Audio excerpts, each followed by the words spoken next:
in today's tips and tricks, I'm going to show you how we can use our patching protocols in a hat to effectively treat anything that's going on cognitively in the brain. So first of all, we're going to check his 3 dimensions. This is his centering dimension. Okay, and then this is the one to the side. And there we go. So actually these dimensions are checking hemispheric, front and back and up and down. So the centering is the up and down. That's the one that's out for him.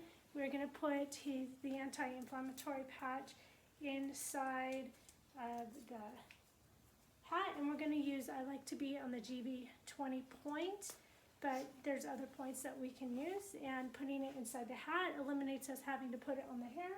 I'm going to put it right here, and now we're going to just give it a couple seconds, and then we're going to retest the one that was out, which is the centering. I'll hold it. Okay, that's much stronger now. Right, that's how we use patching in a hat to work on our brain-related stuff.